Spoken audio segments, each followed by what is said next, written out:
Caribou dans le Mayotte Sporting Club, on est ravis de vous accueillir dans l'émission. Ensemble, bien sûr, on va découvrir toute l'actualité sportive du week-end à Mayotte. On est parti pour 20 minutes d'émission. Je vous le rappelle, le MSC, c'est avant tout votre émission pour faire parler de votre équipe, de votre sport. N'hésitez pas, envoyez-nous un mail à l'adresse suivante, le Mayotte Sporting Club @francetv.fr. On découvre ensemble le programme de l'émission ce soir avec le sommaire en images de Toufaïli Antilani.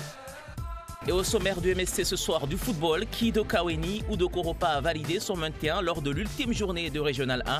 Réponse dans l'émission. L'invité de la semaine, c'est Youssouf Madi, l'entraîneur d'Anteou de Poroani. Son équipe évoluera en R1 la saison prochaine. C'est historique pour le club, on en parlera avec lui. En handball, les huitièmes de finale de Coupe de Mayotte sont au programme avec le choc du week-end entre Tsimkoura et Tsingoni chez les hommes. On parlera également de rugby et le début de saison en costaud de l'entente d'Esparados Weni qui joue les troubles-fêtes dans le championnat à 15.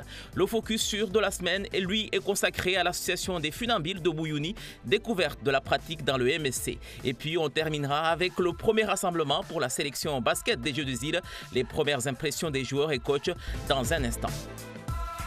Et on débute donc avec le football, la dernière journée de R1. Et cette question, donc, qui de Kaweni ou de Koropa s'est maintenue en R1 à l'issue de cette dernière journée. On a suivi le match de Kaweni qui était du côté des abeilles de Msamboro. Vous le voyez en image, victoire obligatoire. Il ne fallait pas perdre pour Kaweni pour se maintenir. Et ça a bien débuté puisqu'on va le voir en image. Dès la 6e minute, là, sur ce corner, eh bien, c'est Ayad qui vient couper au premier poteau. Ça fait 1-0 pour Kaweni, donc grâce à cette réalisation de son milieu de terrain, replacé au milieu de terrain puisqu'il est d'habitude défenseur central. But d'Ayad donc pour la SC Kaweni qui a fait sa part de boulot puisqu'à ce moment-là, avec ce score en la faveur de Kaweni, 1-0, eh bien Kaweni est maintenu. Il y aura ce coup franc là derrière de Ledman pour Msamboro, bien boxé par Mowgli qui aura fait un match impressionnant dans les buts de Kaweni. On va le revoir d'ailleurs à l'instant, la Mowgli, cette belle sortie aérienne sur corner pour soulager sa défense à 1-0.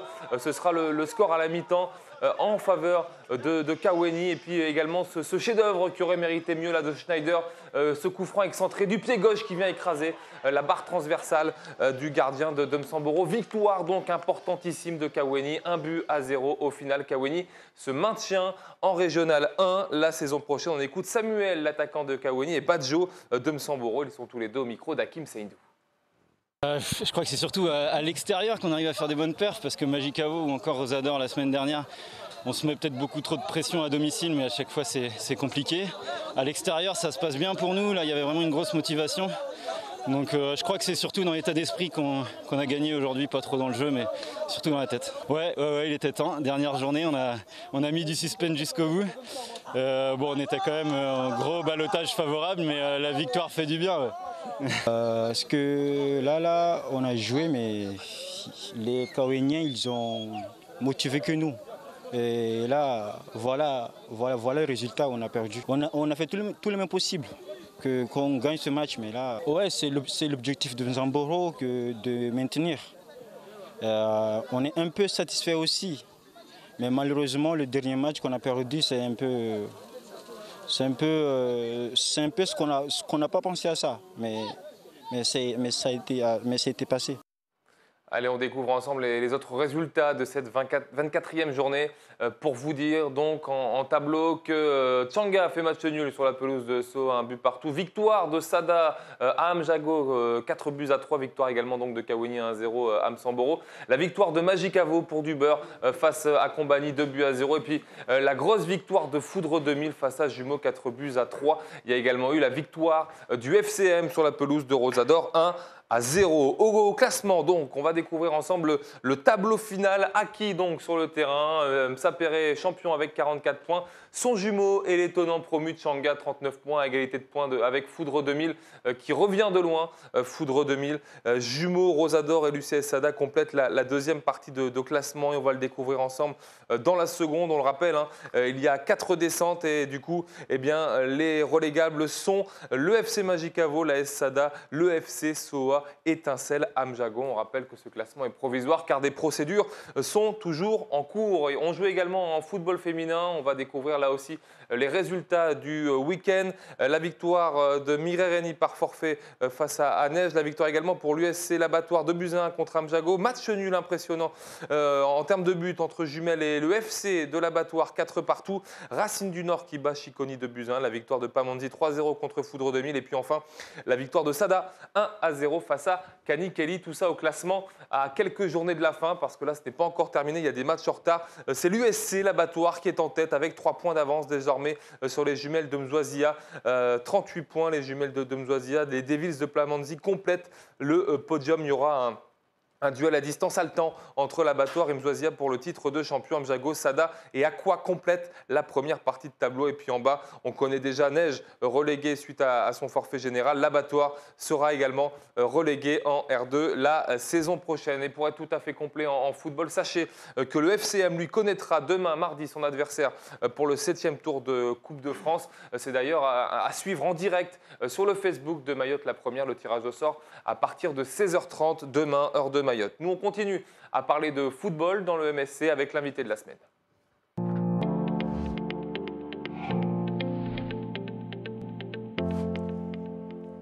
Et l'entretien de la semaine, aujourd'hui, on le fait avec Youssouf Madi, l'entraîneur d'Anteou de Port-Rouani. Bonjour Youssouf. Bonjour Aurélien. Plus connu sous le surnom de Bleu. Beaucoup, en tout cas dans le football, vous connaissez comme ça. Déjà, pour vous féliciter, le polo du MSC, c'est le cadeau pour chaque invité. Félicitations, oui, parce que Anteou a validé donc historiquement sa montée en Régional 1. Anteou jouera en Régional 1 la saison prochaine. Oui, tout à fait. Donc, on est ravis de cet exploit, parce qu'on peut parler d'exploit. On était promu en début de saison avec l'objectif de se maintenir. Et finalement, on a fait mieux que l'objectif initial. Donc, c'est tout à notre honneur et on est ravis de cela. Le grand bonhomme de cette montée, on peut vous pointer du doigt, c'est vous, parce que vous êtes arrivé là un peu sur la pointe des pieds à 3 ans avec un projet clair en tête. Vous avez fait 3 montées successives là en 3 ans et vous avez amené Anteou de R4 à R1 donc la saison prochaine. Je dirais pas. Je fais partie d'un trio, disons. L'équipe dirigeante, les joueurs, moi-même, et je dirais encore le soutien villageois. Parce qu'il y a eu un engouement villageois dès le départ qui a fait que le soutien nous a amenés jusqu'à aujourd'hui. Qu'est-ce qui fait que ça a si bien marché en 3 ans de passer de la R4 à la R1 là ? Quels ont été les facteurs qui ont fait que vous avez réussi à garder le groupe sous pression jusqu'au bout pour les amener à cet R1 où personne n'y croyait finalement il y a 3 ans de vous voir évoluer en Régional 1 la saison prochaine ? Parce que ça, c'est un projet réfléchi depuis pas mal d'années. Quand je jouais déjà à FCM, de mon retour de métropole, j'ai fait une saison à Anteou et j'ai fait un peu un diagnostic général. Et ce n'était pas possible de mettre en place tout de suite ce projet. Donc je suis parti à FCM, qui est quand même le club phare de Mayotte. Et j'ai vu des choses, je ne peux pas tout prendre, tout copier, mais qui nous a permis de travailler là-dessus. Donc en 2016, il a fallu trouver des gens qui y croyaient, donc mes dirigeants, qui sont encore là aujourd'hui. Donc une grosse partie du travail leur revient. Et les joueurs, donc c'est une stabilité déjà des dirigeants et des joueurs. Vous êtes confortablement promu, on a envie de dire. Il y a eu une lutte plus avec Kungu pour être champion de R2, mais la promotion en R1 a été rapidement acquise par Anteou. Qu'est-ce qui a fait que ça a si bien marché avec les joueurs cette saison ? Finalement, on est vite passé du statut de promu à celui de futur monté en Régional 1. Je pense déjà à la stabilité de l'équipe. Parce que ça fait depuis 2 ans, on a un contenu. Les débuts ont été un peu difficiles parce qu'il y avait une autre façon de jouer entre la R2 et la R3. Donc on a commencé par 2 défaites successives et une remise en question et une autre façon de jouer, d'entamer nos matchs qui nous a permis d'enchaîner des victoires. On a fait quand même 9 victoires d'affilée. Et à part de là, quand on s'est placé, le reste allait tout seul. Là, vous attendez à quoi là maintenant ? Monter en R1, on commence déjà à aller chercher des joueurs à droite à gauche ou on préfère garder tous ceux qui ont participé à l'aventure là, qui sont là depuis 3 ans et qui permettent à Anteou d'être aujourd'hui en Régional 1 ? Donc le projet, c'est un projet toujours d'abord les jeunes du village. Parce que là, on travaille beaucoup avec les 18 ans, les 15 ans, on les suit de près. Donc avec chaque année, d'apporter une touche d'expérience à l'extérieur, si c'est un très bon joueur, mais sinon on préfère se cantonner sur les jeunes du village. Vous êtes devenus les derniers quasiment à faire confiance aux gens du village. C'est rare, il y avait Amjago là qui descend, mais aujourd'hui on sait que les clubs aiment bien aller chercher à droite à gauche, à Mayotte ou à l'extérieur des joueurs pour améliorer l'équipe. Comment on arrive à survivre finalement avec ce modèle qui paraît obsolète dans le football mahorais? Déjà on a eu la chance avec les bacheliers de vouloir jouer pour Antéou, parce qu'ils y croient. Donc au lieu de partir en métropole à La Réunion, ils restent là les 3 années d'études, ce qui permet de former entre guillemets la génération suivante. Et c'est ça qui nous permet aujourd'hui de s'appuyer énormément sur les jeunes du village. Merci beaucoup Youssouf Madi d'être venu parler donc du triomphe d'Antéou qui monte donc en Régional 1 la saison prochaine, et puis belle saison déjà pour l'année prochaine. Merci à vous de nous avoir invités et de mettre un coup de projecteur quand même à notre petit club qui sera bientôt grand, on l'espère. Merci beaucoup. Ok, merci.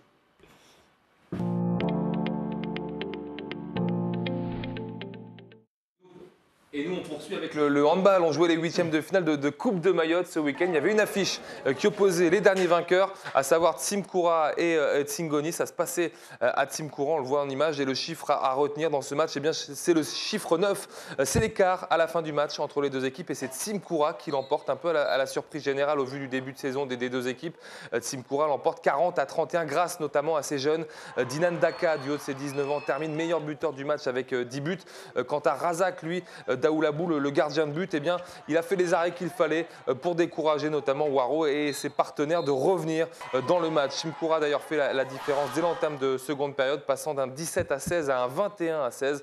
L'écart, vous l'avez compris, gonflera donc jusqu'à la fin puisqu'il atteindra +9. Le tenant du titre, Tsingoni, est donc éliminé dès les 8e de finale de la Coupe de Mayotte. On écoute Dinan Daka, justement, l'homme du match, et Zarouki Aliminiadji, l'entraîneur de Tsingoni. Les deux hommes sont au micro de Costa Bahari. On s'est beaucoup entraîné, on a poussé nos limites pour aller de l'avant et voilà le résultat. J'ai déjà joué avec eux et rejoué, je connais les joueurs de Tsingoni, du coup ça me permet d'aller d'avant. On est loin du classement et on va essayer, on n'est pas sûr. Ouais, ça arrive, hein. On l'a signalé hier à l'entraînement que c'est des matchs pièges, même s'ils sont 5e au classement, mais ça ne veut rien dire. Tsimkoura, ça reste quand même un concurrent direct. Et duel reste le duel. Donc ça peut nous jouer un mauvais tour, ça. Ben, c'est ce qui est arrivé. Ben, à la mi-temps, j'ai rembobiné ce que j'ai dit hier à tous les mecs, que votre concentration maximale, parce que c'est des gamins, ils en veulent, ils ont faim, ils en veulent, ils veulent bouffer et ils n'ont rien lâché du début à la fin. Bravo à eux. Et félicitations, nous on a encore du boulot à faire. Ce qui est dommage pour nous, c'est que c'était une bonne préparation pour nous pour la CCOI, bientôt à Madagascar, mais on est passé à côté, mais il y a encore du boulot, on va retravailler, ça arrive. Ils ont mieux travaillé par rapport à nous et bravo à Tsimkoura. Et on découvre ensemble les autres résultats. D'abord dans le tableau masculin, donc après cette qualification de Tsimkoura, Tchanga s'est également qualifié face à Passamenti 33-20. Qualification également de Kombani, Akwa, l'Abattoir, Boueni également, Bandrélé et Chiconi. Donc tous ces clubs-là sont qualifiés pour les quarts de finale de Coupe de Mayotte. On va découvrir ensemble les résultats chez les dames. Là aussi, les 8e de finale avec 6 matchs au programme ce week-end et les qualifications de Kombani, de Tsingoni, Bandrélé. Également, le match entre Tsimkoura et Sada, lui, se jouera ce mercredi. La victoire par forfait de Mbwanatsa face à la Carabou. Et puis la victoire d'un petit but de Kanikeli face au TCO de Mamoudzou. On passe au rugby désormais dans le Mayotte Sporting Club avec la sensation du début de saison à 15, la sensation qui s'appelle l'entente Desperados Boueni. 2 semaines après avoir battu le RC Petite Terre, eh bien, le leader surprise du championnat pouvait confirmer ses ambitions de titre face au Racing Club de Mamoudzou, ici en noir à l'image, l'autre cadre du rugby mahorais. La première période a été à l'avantage du leader qui mène 15-0 à la mi-temps grâce à 2 essais, un inscrit par son ailier Yanis, un autre pour son demi d'ouverture Coco. Coco qui passera d'ailleurs 3 points au pied sur pénalité, mais en seconde période, eh bien, le RCM se réveille et revient dans le match en marquant 2 essais coup sur coup. Le score est alors de 15-12 en faveur des Desperados de Bueni. L'entente va souffrir jusqu'au bout, mais finalement donc conserver son avantage au score et enchaîner une 3e victoire en autant de matchs. Les réactions d'après-match sont au micro de Fahed Madji. Donc voilà, bon, match perdu de 3 points je crois ce soir. Bon, ce qui a manqué surtout c'est en première mi-temps où on n'a pas été présent, on n'a pas été concentré, on n'a pas eu beaucoup de ballons. Le peu de ballons qu'on a eu, on les a échappés. Donc bon, il a fallu se reconcentrer. Et puis avec le fait de jeu, avec le copain là, qui est parti à l'hôpital sur un KO, fin de première mi-temps c'était difficile. Et du coup là, deuxième mi-temps, on s'est bien recentré, on s'est bien trouvé au niveau des 3 quarts. Ça a bien joué, on est remonté à 3 points. Mais bon, ça n'a pas suffi pour gagner. Du coup, ce fut un match très engagé avec beaucoup de cartons des deux côtés. Malheureusement, nous avons eu un blessé qui a dû être évacué par les pompiers. Mais à la mi-temps, le DSP menait 15-0. On a vu une belle remontée du RCM avec un match assez intéressant. On a eu beaucoup de mal, comme je viens de vous le dire.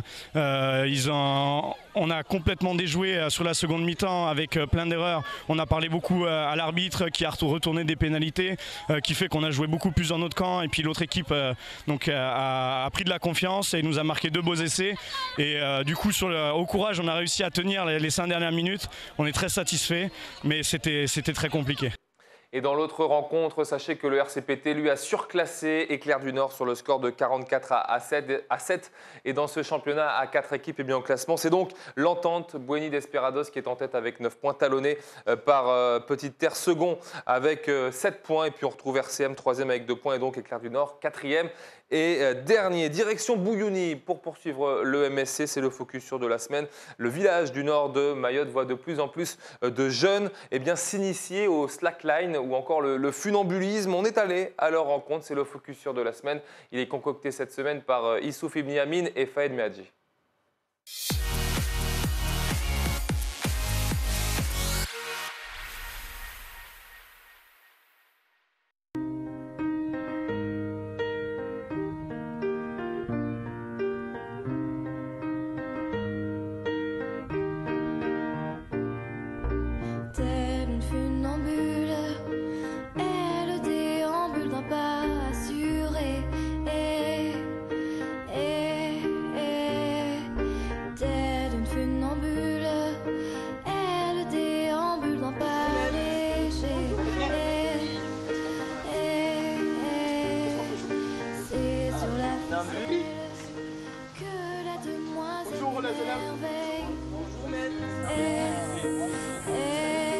Je m'appelle Turki Mouridi. Je m'appelle Toumane Ankoubou. Je m'appelle Bakou, je suis du village.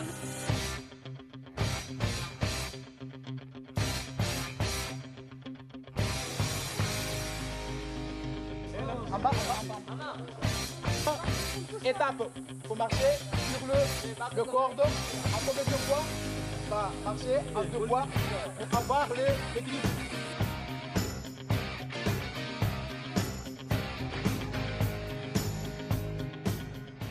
J'ai commencé à étudier à Moroni dans un institut ce qu'on appelle INGES, Institut National Jeunesse des Sports. Jusqu'à là, j'ai trouvé une bourse. J'ai passé le Pays des Dragons, cela veut dire en Chine.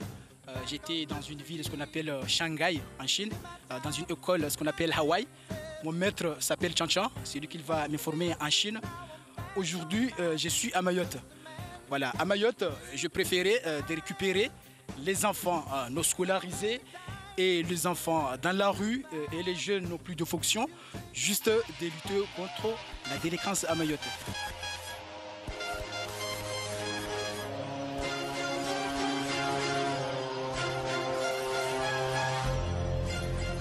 J'ai intéressé de faire la funambule parce que c'est un bon sport et j'aime bien ce sport parce que ça me donne beaucoup de force et j'aime bien pour présenter toutes les populations de Mayotte. J'ai commencé à pratiquer ce sport il y a quelques jours et j'ai commencé à m'intéresser à ce sport parce qu'il y a un jour dit, je voyais le maître Turki qui était en train de marcher sur la corde. Puis j'ai commencé à aimer ce sport, j'ai essayé de m'entraîner et puis pendant ces vacances-là, j'ai commencé à le pratiquer.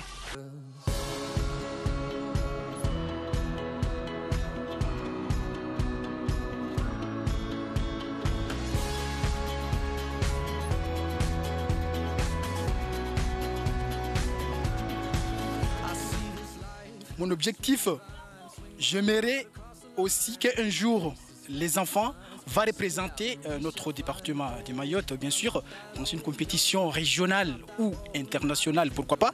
Voilà, c'est mon objectif. Et ça c'est ouvert pour tout le monde, ça c'est gratuit, ça c'est volontariat. Je ne gagne rien, parce que non, juste aider les enfants, ça c'est gratuit. Et aussi...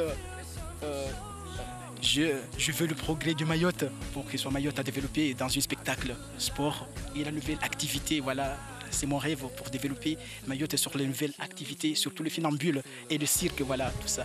En plus, le funambulisme, on n'a pas besoin de faire beaucoup d'amour parfois parce que quand on fait l'amour, on va perdre l'équilibre immédiatement. Il faut faire attention pour devenir un funambulisme, on n'a pas besoin de faire l'amour parfois. Faire attention, on n'a pas besoin d'amour.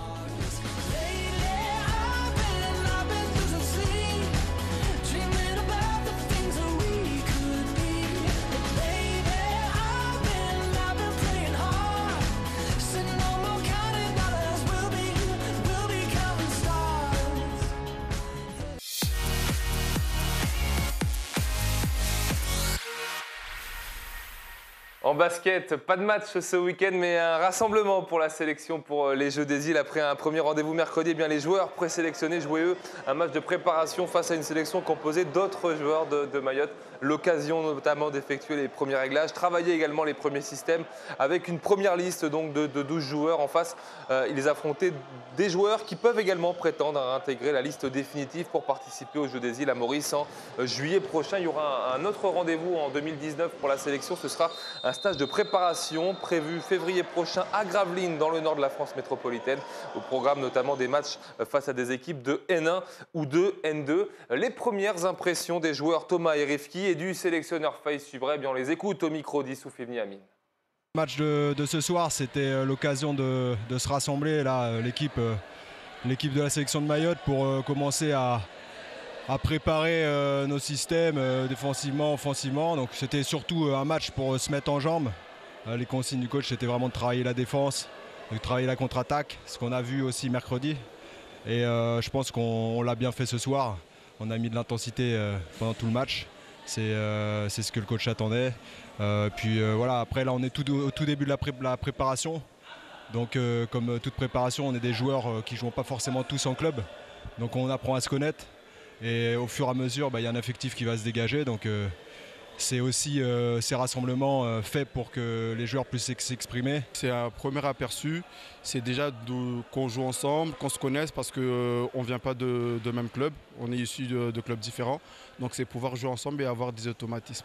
Alors ce match-là, on a donc les 12 présélectionnés contre une équipe du reste de Mayotte. On va dire sur les entraînements qu'on a fait, l'entraînement qu'on a fait ce mercredi, c'était spécialement axé sur la défense. Donc moi, ce que j'avais envie de voir aujourd'hui, c'est des joueurs impliqués sur la défense, l'intensité. Et puis on a eu un petit peu de mal à démarrer, mais après sur le deuxième quart-temps, on a monté beaucoup plus l'intensité et c'était pas mal. Donc on a encore beaucoup de choses à travailler. Sachez que c'est ce week-end qu'ont lieu les finales de Coupe de France avec d'abord chez les dames à 16h le match entre Magic Basket de Passamenti et Vautour et puis à 18h la rencontre entre BCM et Gladiator de Doujani. Tout ça se passe au gymnase de Pamandzi. On termine nous l'émission avec du volleyball et les résultats de la 5e journée des championnats de pré-national. D'abord avec les hommes, on va le découvrir en images, la victoire par forfait de la RAEC, la victoire également de Mbouini face à Tsingoni 3-7-1, la victoire de Msapere face à Msangadoua. Au classement, on le découvre ensemble dans ce championnat régional 1 de volleyball. C'est Vaibé qui mène la danse avec 18 points, suivi de Msapere et de la RAEC de Msamboro sur le podium. Moana Trindri est déjà relégué par forfait. Chez les dames, là aussi, on jouait la 5e journée. Victoire par forfait de Sada face à Ouangani, forfait général. Mbouini l'emporte 3-7-0 sur son terrain. Et puis les All-Stars de Pamandzi également l'emportent face à Kanibé 3-7-0. Là aussi, on découvre le classement ensemble de ces régionales 1 féminines avec Bouigny en tête, talonnée par Sada et le VCM. Les All-Stars de Petite Terre, elles sont 4e avec 6 points. Et si vous vous intéressez au volleyball, sachez que vous pouvez retrouver en replay l'émission Place Publique diffusée tout à l'heure sur notre Facebook. On y parle donc de l'actualité volley. Voilà, c'est là-dessus qu'on referme le Mayotte Sporting Club pour cette semaine. On se retrouve évidemment la semaine prochaine. D'ici là, passez une excellente semaine et une excellente soirée. Salut.